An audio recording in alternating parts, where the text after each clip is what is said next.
Wherever you're watching us from, welcome to yet another exciting episode of Church's Show, My Journey, My Story. And my goodness, what a run we've had. Wale wanatutazama kutoka Mandera, Siaya, Busia, I say, Assalamu alaikum na karibuni sana kwa Church's Show. The story of Aziad is still on my mind na bado najifunza TikTok. Hizo moves ni kali sana. Now, like we always say here, your request is our command. This week on Church's Show, you've requested that we feature some of your leaders. And my goodness, number one on the list is a young boy who grew up from Gara, Nabado Anangara. One young boy who dared to believe in himself and is still believing. His father and his mother used to live in government quarters. Yet, he went all the way to become an A student. Actually, university, he did actuarial science, but that was just but the beginning. Now, as the senator of Nairobi, his dreams have just become bigger. You've requested for him, and he's here, introducing to you a man who some call him Sax, son of John. This is the amazing story of a very humble yet super senator, J.S., aka Johnson Sakaja. Come along.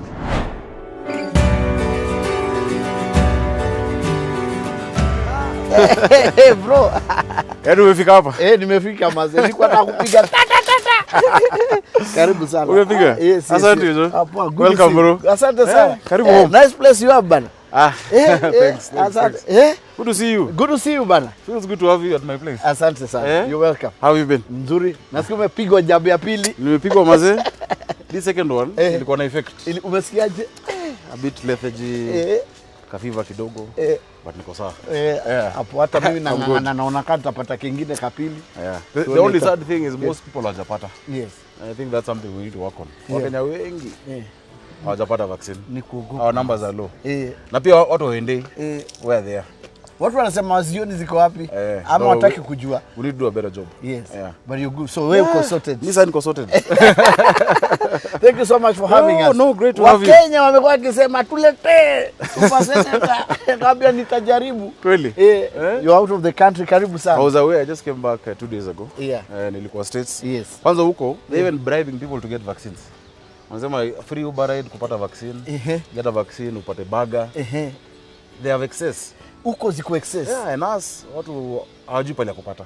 So I felt really bad that I have been able to get na Wakenya wengi hawajapata. But anyway, Mungu mbele. Mungu mbele. Mungu mbele. Yes. Karibu bana hapo ndio home. Asante sana. So I know we have so much to talk about. You're one of the blue boys we have, one of the brightest thanks. Individuals we have in the country. Hizo zote tunapiga story. I'm honored to. People don't know about your journey, your story. Ukianzia government quarters. Watu wameona tu super senator. I think there's a story behind everyone. Yes. I don't know if mine is inspiring, lakini nimetembea safari kufika hapa. But in all things I thank God. Yes. Because kasi Mungu singekuwa ungekuwa hapa pale niko. So government even you have a story. You know, I watch your show. Everyone says someone must interview you one day. We need to do that. We'll do yours. Yes. So where were this? Is it Gara? Gara. And it's Ngara Ward. Lakini sasa mwisho wa Ngara pali waendi wanaanza Njenga Karume Flats. Yes. Zilikuwa nyumba za gava. Wewe umegrow Ngara. Nimegrow hapo. Wewe ni mzee wa Ngara. Ngara. If I was to be an MCA, I'd have been MCA in Ngara Ward. So my family was there from 1978 before I was born. Yes. Until 97. We had to move from government quarters. Tukaenda sasa Eastlands. Tukaenda Imara Daima. Alafu maisha ikaendelea. What happened? You see, we were in government quarters because my mom used to work in government. Mother ndo alikuwa government employee. My dad used to work in Firestone that time. Yes. So in 94, when she passed on, unfortunately, 94, I was 9. But anyway, gava ikakubali tukae hapo for another 2 years. Yes. So in 97 is when we had to now we had to move. Lazima ishie sasa. Ikabidi sasa tutoke. But it was a nice childhood. Growing like anyone in Nairobi. Kalongo, Bano, Reso. How many kids? We were 3. I have 2 elder sisters. You're the only boy? Only boy and last born. But later my dad got now other kids. He remarried later. So those are now my siblings. So since tuko wengi sasa. Tell me about your mom. Oh, my mom. I don't know what to say. My mom was a champion. She died very young. She was 41. But by that time, She was one of the senior most ladies in the prison service at Langata Women's. She's a champion. She was Kenya's fastest runner. 1971 East Africa champion, 200 meters, 100 meters. Emily Ayoti Kubasu. Then Emily Ayoti Sakaja. Okay. She represented Kenya in many races, short distances. Yes. Sasa ilikuwa tunashinda. Siku hizi ni zile refu tu. Ma 100, 200. 100, 200 meters. 200, yeah. She was very ambitious. And maybe that's why she died at a young age, because she was extremely ambitious and very loving. I'm told, because I didn't know her much. By the time she passed on, nilikuwa mtoi bado. And I remember it very clearly, like yesterday. But many of my aunties and those who knew her, they say I'm very much like her. I think I even look like her. Rangi tu ndio, rangi ndio mbaya. Unajua kimbia, sije kuona kwa tulikimbia. Sije kwa track. No, I love sports, but nilitumia hiyo mbio in rugby, in other sports. But not in track and field. Yes. But sports is there. My son, one of my sons is very fast. He's the fastest in the school. So because now he's the one who's taken my amechukua hiyo kajini of his grandmother. Yes. Kuna mbio is called Tangai. He's very fast. Yes. So kamaliza Aga Khan? Kamaliza Aga Khan? Yes. Nikaitwa Lenana School. Changes. Watu wa changes I went to Changes in that was 1999. Mpaka utu. Lenana was a very good school. Changed my perspective. Unaweza imagine nimetoka Aga Khan, which is almost middle class school. Nimekuwa head boy nini. Alafu unakuja na boy ni rebel. One. You brought back to humility. But I made friends from across. From across the country. From different social classes. I remember one of the guys who used to sleep next to us was a finance minister's son. But the guy who was on the top bed was a guy who had to teach how to use a toilet. And they became, alikuwa ametoka Samburu. So niseme jina yake. Was bado tuko na group yetu. You were teaching him how to use a toilet. But the bunkmate was a guy whose dad was finance minister. You can imagine. And to date, they're best of friends. So Lenana showed us, everyone at the end of the day, ni mtu. You know, I had an interview with Walter Mungari. Yes. Everyone talks highly about changes. Lenana, how it changed. No, I like him. Ali joke kiasi kwa darasa. You are a student from Form 1. Not from Form 1, by the way. Not from Form 1. Yes. Form 1 and Form 2. Yes. Because of the culture shock. So nimetoka kwa head boy, senior in primary school. I've never been in boarding. So I was performing very badly in Form 1 and Form 2. Then in Form 2, we decided to bet in a physics card. Me and the bottom 5. Tulikuwa really top 5 ya nyuma. So we did a bet for a cut to say who will be the best of the 5 atapata mkate. That time. You know, loaf is the currency in high school. Loaf. Mkate, boflo. For the first time nikasoma. I'd wake up at 4, nienda nasoma books of Form 1, Form 2. When the results came out, Mr. Owala, I remember, till today is my friend, Mr. Owala. He's still a teacher. He's still at Lenana. Owala, big up. We need to go see him. Yes. Big up to him. We need to go. Mwambie tunakam. Mr. Owala tutakuja. Tulikuwa tunamwita Jos. So he comes in and says, Sakaja Johnson, step forward. Someone nilikuwa ni watu wrong. Akanianzia na viboko. What is the problem? Because not only did I defeat the 5, I defeated everyone in class. I was a top. So me ananichapa na mimi nacheka. So kumbe watu ni rahisi kwa from then on my record in physics was never touched. Up to today. And English mpaka leo nileka hiyo record. So now then I became a student after my goodness. So now nisome, and you know funny thing, I used to have this thing in class because I believe any student can make it. Under my desk, I had a picture of a Mercedes Benz. So to make noise, nikifungua desk na cheki nasema, if I make noise I won't buy this car. This is my dream car. And ultimately I was able to buy it when I was in campus. So it was a goal. Which year? Now that was 2007. Is when I was able to do it. This is the Mercedes. Imechapa saa hizi. But then it was something else. No, you need to lean on your Mercedes because and I'm glad you didn't wash it. No, I'm not washed it. I like it. I didn't wash it for today. So when you ulikuwa kusema sasa imagine kampo unaingia na Mercedes. Tell me about this car. Ulinunua aje na uko shule? You are a student. By the way in campus. Because I had to pay fees. I had to pay my fees. That time familia ilikuwa na pesa sana. So I had businesses, I had a saloon, a laundry, kinyozi. Umeandika watu? Ukienda Chiromo kuna ile inaitwa Goshen Laundry. That was mine. I used to cook. I used to wash the guys' clothes. But at the end of the day, nilikuwa na kaa 5,000 every day. 6,000. So this car that time was not expensive. So I was able to get it. By the time I was in going to 4th year, then nilikuwa nimeingia sasa siasa. President Kibaki. Okay. So I had some resources. Funny enough, this car used to be owned by Weta. But I didn't know. My colleague in the Senate. So later in life, is when he realized that he used to see this car at Serena, Nikenda gym. And he used to wonder whose car is it. Kumbe ni yangu. I bought from him. Yeah, so I've gone through a lot in this car. Alipodio umenunua alikuambiaje? Aliambia he'd have given me half price. Vile yeye uongea. Alisemaje? So my distinguished nephew. This one would have been half price. But anyway, it has a story. Yes. Nilikuwa naingia nayo chuo. Hizo siku. Where were you staying? Kwa hostel bado? Yeah, Chiromo campus. Yes. But by the time now I was in 4th year, I had an apartment at Yaya Center. So I was not even staying there, so to speak. But I'd go in guys and like, but everyone assumed that it's my dad's car. Yes. Because it was an older model. Yes. But sawa, watu wafikirie mimi ni dynasty. Ulibuy how much? So tano.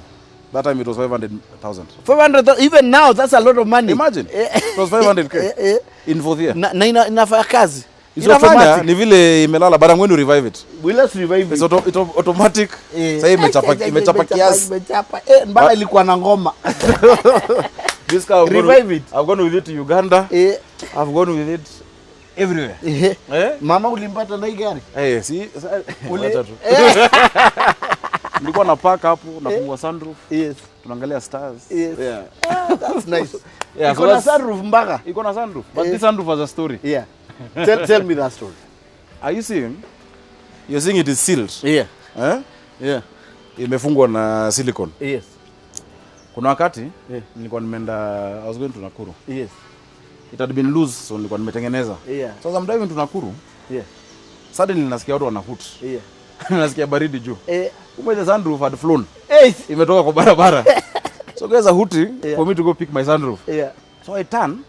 So I opened the inside part. Naona kuna sunroof. So I turn back. Now going back towards Nairobi. As I'm going back, I see a guy on a boda. Amebeba sunroof. Ambe boss, hii sunroof ni yangu, asema hapana. Ni yangu. Ambe basi ni ya gari yangu, asema hapana. Mimi nimepata ni yangu. I had to buy back my sunroof. Kenyans. Mkienda Nakuru. Kenyans are entrepreneurial. No, but karibu sana. Asante sana. Hapa ni home. Awesome. So now you're in 4th year. Elections zimeanza, Kibaki imeanza kushika. How did that start? How you found yourself in politics? As a student leader? So I was a student leader.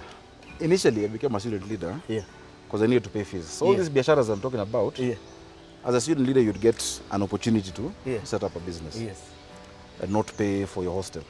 So that's how I got into Sonu. And nikashinda election. Sonu nilikampaign, I think I've posted somewhere. Nilikampaign across the campuses. What was your slogan? My slogan was a paradigm shift. You did a proper campaign in all campuses? All campuses. All the campuses. From Kabete Ngombe, Kabete Pesa, Kenyatta, Parklands Law, main campus. Paradigm shift. Paradigm shift. JS. So you know, nikaingia. For the president? Now, it was president now, module 2 at that time. Because me, I was called to university to do 2 courses. I was called to do civil engineering, regular, but I wanted to do actuarial science. So first year I had to do both. Then I decided to focus on actuarial. You've done actuarial science? Yes. All right. Now we need to know, after your university, now umejipata kwa siasa. Sasa siasa. Becoming the youngest chairman of any political party in the world. Tukayapa nikwambie. Tukayapa. But you need to tell them we'll be right back after the break. We're going to be right back after the break. Asante sana. Na karibuni kwangu. Welcome.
Yo.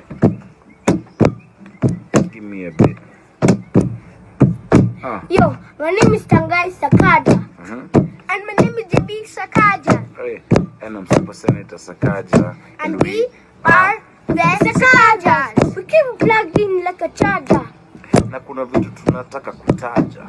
Cause Corona has become larger Then the NIC. CBA, Maja. Hey, so we've got some ideas. For instance, try and keep some social distance. wash your hands with Soap and water. Check your temperature if it's Getting hotter. Check your time, fika home saa moja. do you confess your game Johnny Noma. Kwa boma, watch TV soma. Do corona maze sio kama homa. We do all we can do to keep you safe and effective, so please follow the government Directives. Oh. Welcome back. What a day with the Super Senator. So he needs to add the word rapping because he does. But then unafaa kutupigia karap kamoja. I'm sure You know, people don't know you can rap. I used to rap. I'm sure you saw the one I rapped with my kids. I About corona. can't wait. Wako wapi by the way? Wako shule wameendewa. They're coming from school. Yeah. Hebu tupigia karap. I don't remember that one. But I can do a quick one. Kwani nami naishi kwa hali gani? Jumara ni kanisani na mara sipatikani, nataka nibaki ndani na neema niwe wima, lakini natenda dhambi na kunena si hekima. Kali sana. I had a stint as a musician at some point. What happened? Sasa hiyo line ilisha. Yeah. No, karibu, please, can I give you some water? Thank you very much. Karibu sana. Karibu maji. Mimi nilifikiria hapa Buddha alikataa. No, you know. But tell me about your dad and My dad and is your, an amazing your guy. sisters. My dad is an amazing Thank you guy. very much. Karibu. My dad is the one who made me believe in myself. Yeah. When I was a kid, around age 5, age 6, my dad would come home. Mr. Sakaja. Mr. Sakaja. Endo John Sakaja. Oh. Sasa vile alifanya, akasema just add son. Son of John is Johnson. So me I'm Johnson, him is John. You're the copycat of your dad now. Yeah, Johnson Sakaja. Yes. But my dad would come home in the evening. I think alikuwa amepitia ile mahali ya wazee. I never knew. But the first thing he would say is, where is my prime minister, Sir Johnson? So he'd call me prime minister. Yes. All the time, prime At 5 minister. years. Sir Johnson. So I didn't know what it meant. Yes. But I just knew it was something important. Yes. I think there was a prime minister called Johnson in the UK or something. But that's what he'd call me, and he affirmed me a lot. Yeah. He had a tough time after my mom passed on. Yes. My dad, before then, he was in marketing at Firestone. Yeah. And he was well-to-do. So we've seen the best of all worlds. We've seen wealth, we've seen poverty. Yes. Tulikuwa fiti, tukachapa. But he's my best friend. We talk every day. He's in Kitale, he's farming. Saizi ametulia. Sasa relax. Kazi yako uende kwa club, golf club, utulie, urudi nyumbani. But he's a very humble man. He's the kindest man I know. How old is he now? My dad is 76. Yes. Yeah, he's 76. Yeah. He's very kind, very social. Na anaongea Kisungu bado. Uko majuu, amekuwa uko. Okay. So that's my dad. My sisters, Yes, my tell elder me about sister, it. Anne-Marie, she's a lawyer. She was a great influence in my life. Because when my She's mom... the firstborn. She's the firstborn. Yeah. She's only 6 years older than me. But you can imagine when my mom passed on, she had to play that role. Wow. And so I think I owe her, because she missed a great part of her childhood, taking care of me and my sister. Yeah. My other sister is 2 years older than me, Evelyn. That one we're like twins. In fact, she's like our last born. Yes. Because tunamchunga sisi wote. He also lives not too far from here. So we're very close. So how's the experience mukikutana, the three of you? We meet all the time. All the time. Because you see, it became the world against us. Hata ndo watoto wanarudi. So we had to be a tight family of the three of us. We were disciplined. You can imagine a house of kids, all below 20. But no one is outside the house at 6 p.m. Hakuna kuenda dunda, hakuna kukunywa. Wewe uko mzee wa dunda? Hakuna. When I was growing up, we were all church people. I think it's my mom's prayers. Niliona ukicheza guitar. I used to play. I hope uko nayo hapa. You have to play for us. I have so many guitars, but I'll ask my sons for one of the guitars. Wameingia. To wave at them. Hey, JB. Tunawalenga. Fatherhood, how is it? Because before doing siasa. Fatherhood is the most amazing thing. I have 2 boys and a little girl. The girl is 2. Yes. Any man, when you get a child, yes, perspective inabadilika. I knew at the end of the day, there's this human being who depends on me. 100%. 100%. Yes. Yuko tu. Akule, patwe nguo, alishwe, you know. So it changes your perspective, and also it gives you something to work towards. Yeah, that's right. So for me, I want to make sure that in my work, I create a city and a country that they'll be proud to live in. Oh, great. And that we improve it for the next generation. Na mama yao? Yuko tu. Okay. Ako job hata yeye. Hata yako job. Sili ukafikiri mtu akiwa bibi ya mheshimiwa anaacha anasema sasa.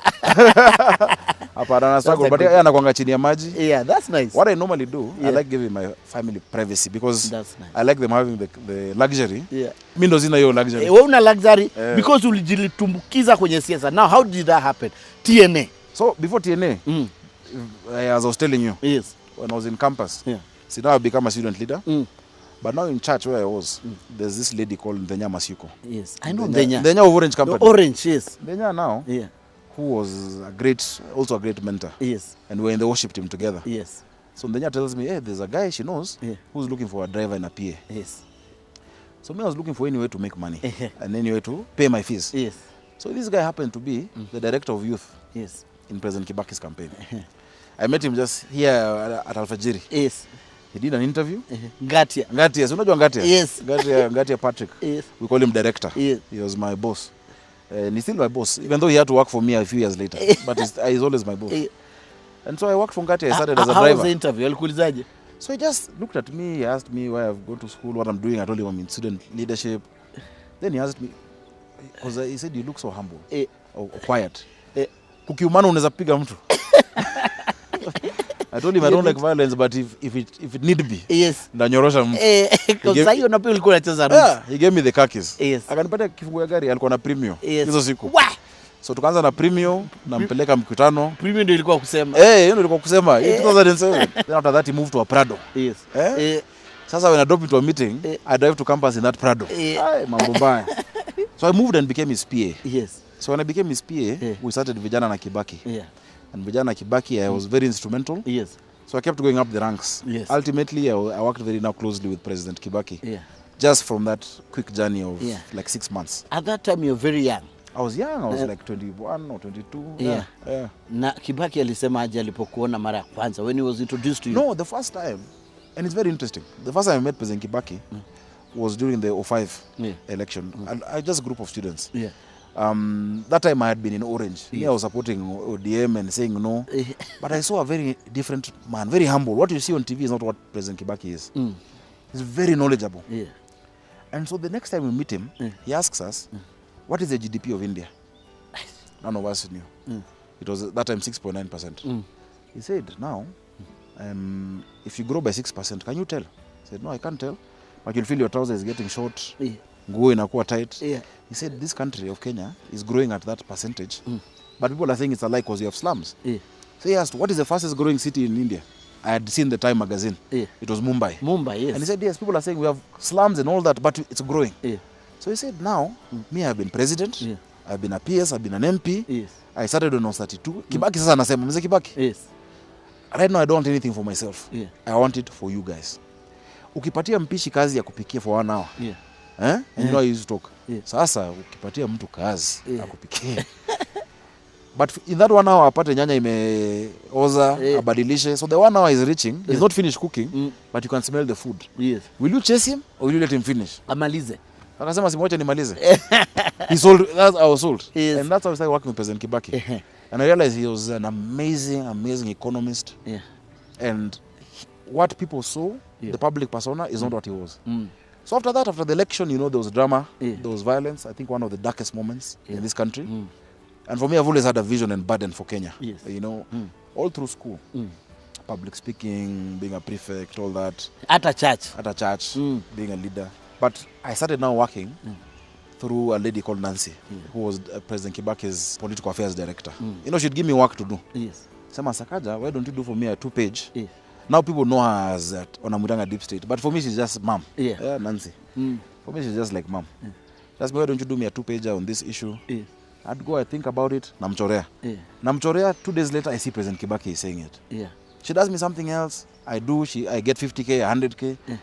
I see him doing it. So one day I told her, I think I should go do a master's in political science. Because you have at your disposal in State House all the professors and political scientists. Yeah. I can remember the day you do that sakaja is the day I'll stop calling you, because your political knowledge is natural. Yes. And that is how I want it. So it's through that I met Uhuru Kenyatta, His Excellency President Uhuru. Yeah. So shule kwanza umefanya actuarial science. Actuarial, hesabu. So you love numbers. Me, I love numbers. And I think maybe that's my difference in politics. I look at everything through numbers. Yeah. Of course, the faces of the people. Your favorite subject is maths. Maths, it became my favorite ultimately. Yeah. From one from two, nimekupigia story nilikuwa nadunda. But later, I love numbers. Yes. There are people who I know their number, I don't know their name. Yeah. But I know their phone number. Yes. And I see so them. It's just you and numbers. Yeah, so numbers, economics, those are my areas, my pet subject. So you meet President Uhuru. So I met him in Kibaki's campaign, and we became friends. Yeah. And we'd interact. Then he was not the president. No, he was an MP, then he became Deputy Prime Minister. Yes. So when he was Deputy Prime Minister, we'd interact. Yeah. But there was this time now, which I think was my big break, the constitution making process. Yes. Yeah? Sasa katiba imesemekana, we need new constituencies. Kriegler Commission, remember Kriegler came after the election? Yes. Akasema you need to redraw the constituencies. Hakuna mtu akona formula. So Nancy again asked me, can you find out a formula? Yes. So everything I'm always asked, if I don't know, I say I don't know, but I will find out. Yes. So I didn't know. Yeah. But I read about it, I researched. So I came up with a formula of how to draw constituencies. Yes. Now, wabunge walikuwa Naivasha. You remember Babu na Mwamba? Yes. Yeah. And a serious meeting. It was serious. Yeah. They had not agreed on that issue. Yeah. So they said, PNU, bring a consultant, and ODM bring a consultant. ODM brought Professor Adul, who was my professor's professor. At the university. Right now he's a vice chancellor at Technical University. But alifunza professor wangu. PNU brought a 24-year-old boy. I didn't have a suit. Kamodho Eganjo. I'm sure you know Kamodho. The wife is governor of Kirinyaga now. Yeah. Waiguru. Yeah. Kamodho went to Naivasha to buy me a suit. Some very dirty brown, old brown suit. Nimechapa. Ukae mtu na ime shoulder. So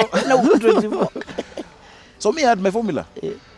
Some people told me, no, you can't present. Let another professor present on your behalf. I said, no. Ni professor. Because mimi ndo nimefanya hesabu. So Professor Adol presented and he spoke maths. But I had seen his presentation 2 days before and I discounted it. Mimi nikakuja nikafanya yangu, nikaongea maths in a political language. The professor came back and said, you guys, honorable members, do what this young man is saying. And that is how. They even asked me, okay, how do we put it in the constitution? So I went and wrote it and I articled it 9 of the constitution. I dictated it word for word at age 24. Then in Naivasha. And that is what is in the constitution. So from then, now Uhuru told his people, Sakaja must come work with me. I refused. Because I had my small company, Arthur Johnson, it's still there. Yes. We do finance. Sikutaka kufanya kazi serikali. I didn't want to be a civil servant.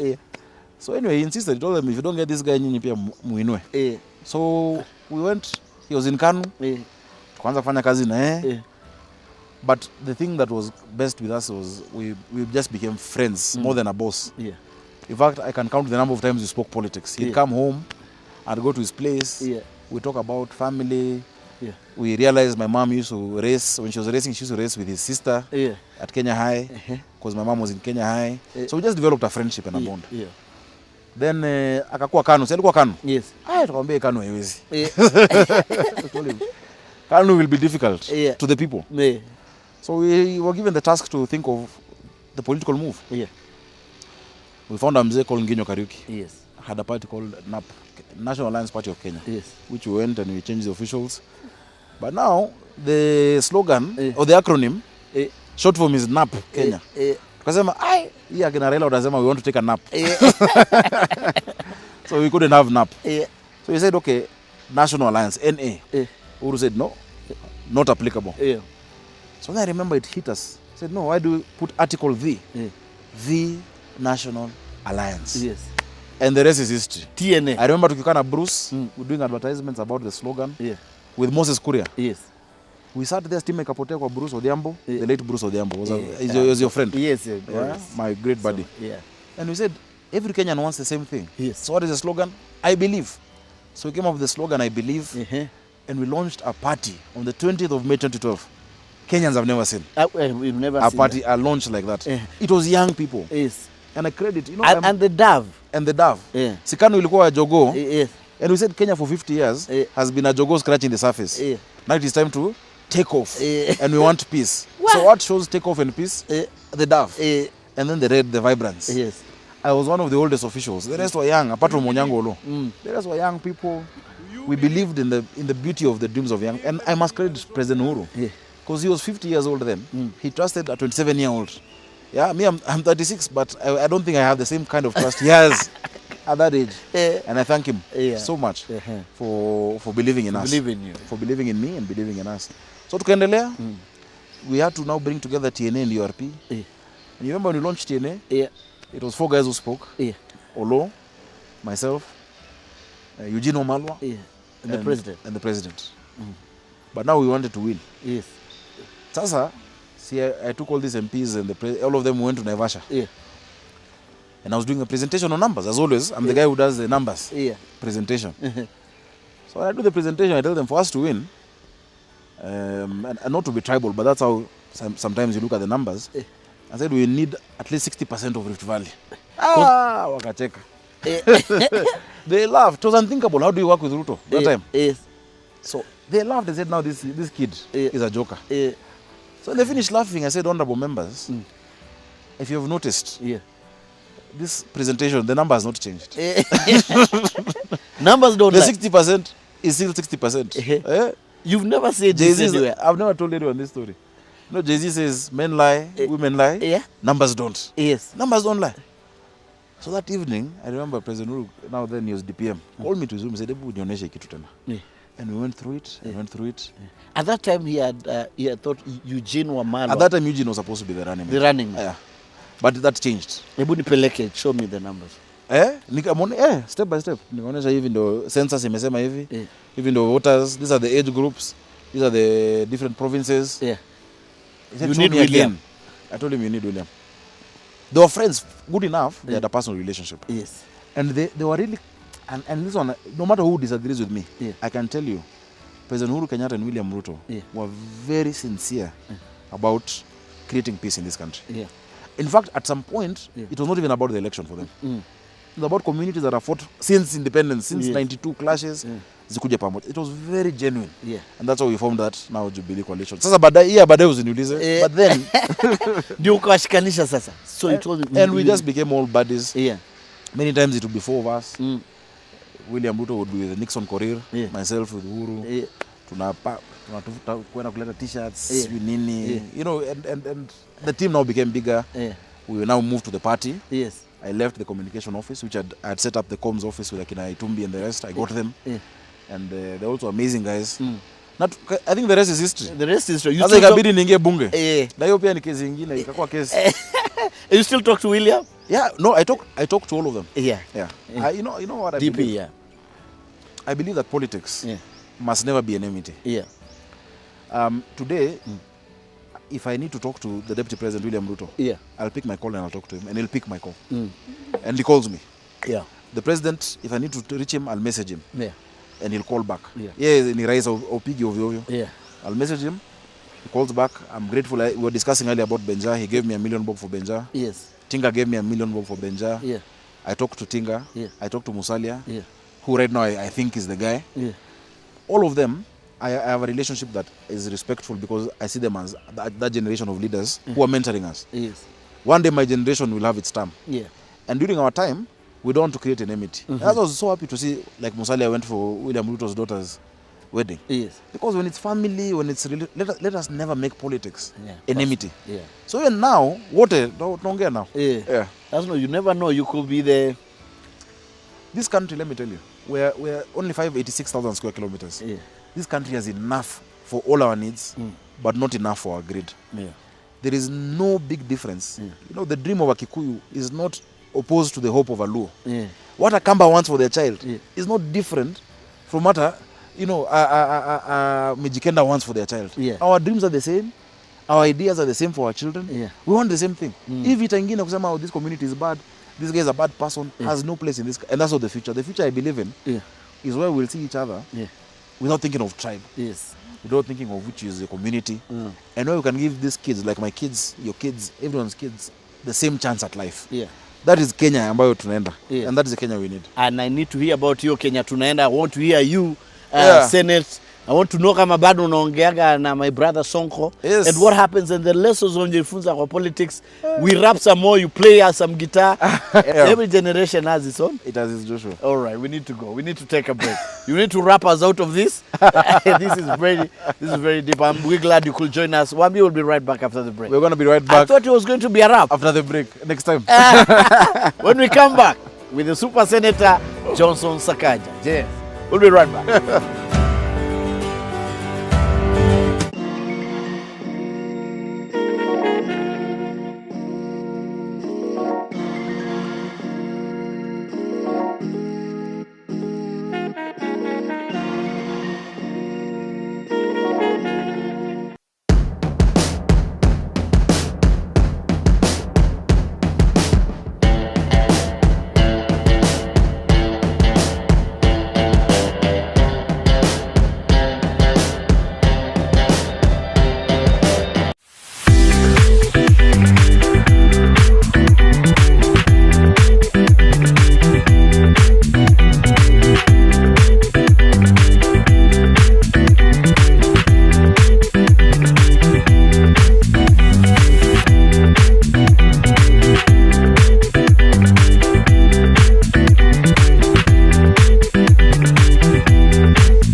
Welcome back. We hang out with the Sakajas. Sasa wamekuwa watatu, the Sakajas. Awesome. Welcome back. What's your name? Tengai. T? Tengai. Tengai. Yes. And you? John Bassel. Joe? John Bassel. John Bassel. Yeah, JB. Who's the fastest? We're the same speed. The same speed as him. Great. You're the same speed, but he's younger. Yeah. I'll come for some lessons. Will you teach him how to ride a bike? You'll teach me? All I need is a compound. Now I need a compound. All right? Is this on YouTube? It's going to be on YouTube. Are you on YouTube? No. Okay, someday. Okay, tell me something about your dad. The senator. Your senator? All right. Tell me something about your dad. He bought me the bike. He bought you the bike. He's awesome, dad, right? Okay, great. So you guys are going to do your homework? Yeah. All right then. So we say bye-bye. Okay, guys. Helmets, Okay. safety first. So you'll write another rap for us? Sure. Okay, about COVID, okay? Yeah. Okay, And enjoy. you must remember the one we did. Yeah. Alright, guys, go inside.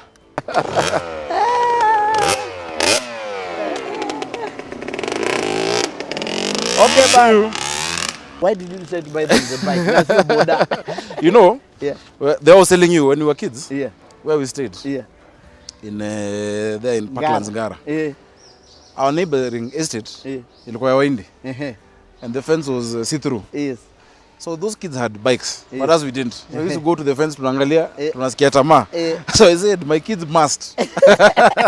So But only it's a very nice sport. yeah, There's motocross, watu wana ride bikes. yeah. It's nice even to bond, Yeah. especially boys and their dads. Even girls ride bikes. Yes. Yeah. It's I it's saw a growing very, sport. It's a very nice. It's a growing sport. Ni fiti sana. Poa sana. Wewe uko huko unaendeshaga Wapi? ni bike ya Bulunje. Blackie. Blackie. That's awesome.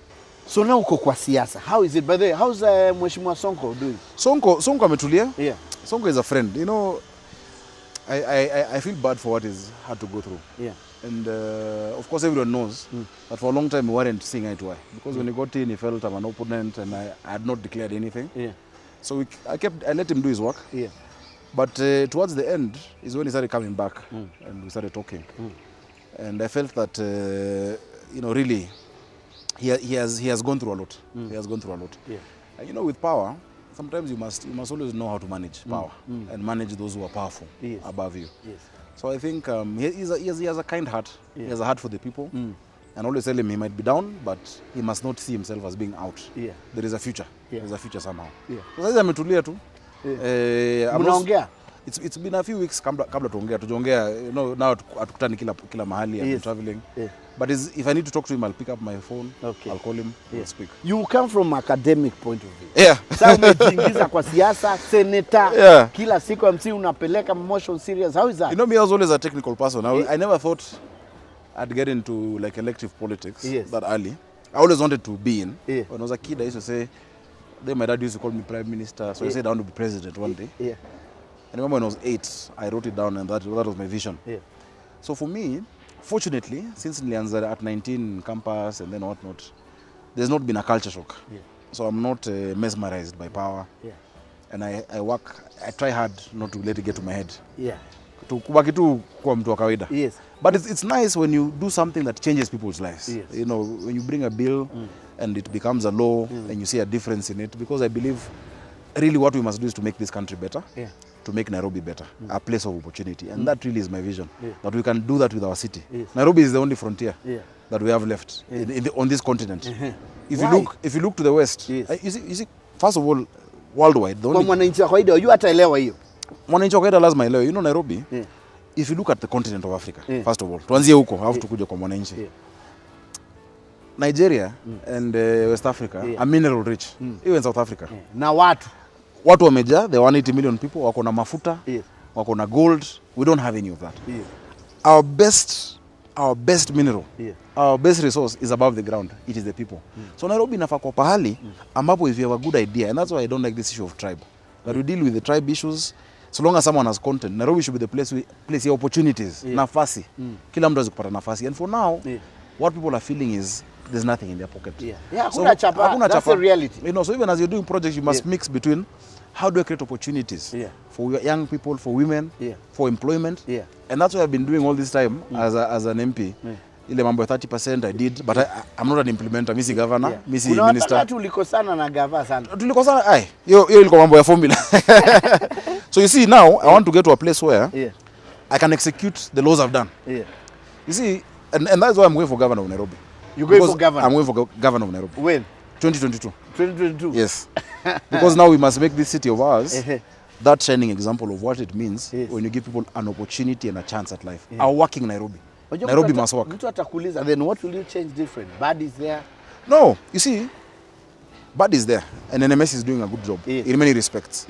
The social aspects labda ndo hawajagusia na ni kazi mzuri inaendelea, but the people want to elect someone who now listens to them, represents them. Others would get machines to run the whole country. Because we'll need a governor in 2022. We'll need a governor. We need a governor. And the NMS did expires in 2 months to the election. That's when it is done. I've grown in this city. I remember when it was working. It can work. It can work. It must work. Okay. Juu tunaishi Nairobi. Tunaishi Nairobi. Which is the one thing unaweza change ukirudi. Ya kwanza ni traffic. Traffic. Hiyo ni kitu ya kwanza. Because how do you manage traffic? Na barabara you need a mass transit. Unajua hii idea the more roads you do, the less traffic is a lie. If you look at New York, Robert Moses walika mabarabara, they had to do mass transit, subways na trains. That is, if I was to do one thing, that's the first thing I'd do. Then after you've done that, of course, healthcare is extremely important. Healthcare. Na mambo ya maji. But just if you sort that out, it affects housing. Because kama najua nikipanda train Ngong, nafika Tao in 20 minutes, si lazima nikae kwa slum hapa. I will go stay in Kitengela. I will go stay on the outskirts. You change housing, you make people actually make a living in an easier way. Today in Nairobi, you can't do 2 meetings. Mombasa Road na West. Hawezi. You know. So that's the first thing and we can do it. I was in Saudi Arabia a few weeks ago. Sijui uliona nikirapu huko. Nikiwa Saudi, I met a guy called Odongo. He's doing the Saudi metro, the mass transit system. If he had to be a Kenya, Odongo. He's the same guy who's done the Dubai one. Why can't we do it here? And this Odongo, we can get him back Odongo, even there are Odongos here. Yeah. If you look at the guys who manage the London subway system, it's Kenyans. So that's a global capital of the 21st century must not be dealing with issues. You're staying on the road for 2-3 hours. So that and creating opportunities for jobs. 30% ya budget lazima ende kwa vijana na kina mama wafanye busy. Nikuulize, hii kitu baba yako alikwambia kwani ilikuingia kwa kichwa? Sijui. And that's why are you ambitious? You have to every 5 years you have to move to the next level. Ama what happened? Ama ni mtu anakuchocha hapa? Not necessarily me. I always make up my mind. But you see, ultimately, nimekuwa nasikiza watu. And you see, we're all in Nairobi. Ile shida unapitia na unapitia. I use the same road to come here. Unfortunately, I'll buy bread at the same price as the person in the slum is buying. Say karibu atafika 70 bob. And that is not an equal society. So it's because I have a deep concern for this city and its people. And that is why I have to offer myself. So see, I didn't have to do VT for the sake of it. So after governor? After governor, president. Do you know? You'll see it in your lifetime. I'll see it in my lifetime. Yes. John Liz Israel is examining the president a while back. before he became the president. And I asked the same question to Deputy President William Ruto. A while back. Yes. And did they say the same thing? And it came to pass. So you're a prophet when you ask. Will you change? I hope not. Of course, let me tell you first of all. If someone remains the same as they've always been, there's a problem. Life is about progress. Yes. So lazima nibadilike, but in a positive way. Yes. Like now, in my political journey, I've learned a lot. I've grown. I've made mistakes. I've apologized. I have done good things. Yes. Kuna mali zingine nimeteleza. But it's a process of learning. You are an A student. Ah, jamaa wana talent. Ndio. Talanta sasa zitafanywa aje? Gitaa iko wapi? I have guitars. Hiyo ndo tunamaliza nayo hii tumaliza hapa. You see what I believe in. Look at you. Look at the guys you have. And you are an artist at some point. I was an artist. Na ukatuondokea. No, once an artist, always an artist. The richest people in the world are those who've used their God-given talent. Yes. Kufanya kitu. The creative economy. Na leo nimekuwa naongea na creative economy. In fact, I'm meeting them. Mambo ya royalties, mambo ya skiza tunes, etc. They should be able to earn a living from what they have. And that's why I brought in that issue of airplay. Media stations mingi hazilipi royalties. Yes. Zinacheza vitu za huko juu, local content kama hii ni show 2-3. Alafu tunapelekwa Alejandro, tunapelekwa sijui hizo Mexican soaps. Yes. But if we build our talent here, whether it is football, rugby, which I love, we can actually make something out of our people. Awesome. This is your guitar. Just can you play something? He's shy. Okay, sir. All right, thank you so much. Play for us a tune before we play some football with them.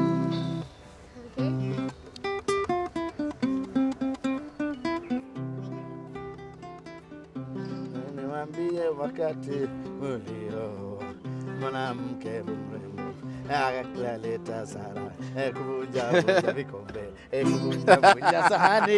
Do you know that song? They can't know it. This generation. Okay, we are done with the Sakaja's bye. You wanna say bye-bye? Say bye to the cameras. Final word you wanna say before we go? No, it's been great having you guys here and sharing my journey. I hope it inspires someone. But the journey is not over. And for everyone to know that wherever they are, they can make it and they can be something. They can make it. All right. So bye-bye. You say we go? Say bye-bye then. Say bye. So we play some football? Yeah. All right, let's play some football. You are playing kitu inaitwa ngware. Ngware. You and your dad. Karibu kucheza.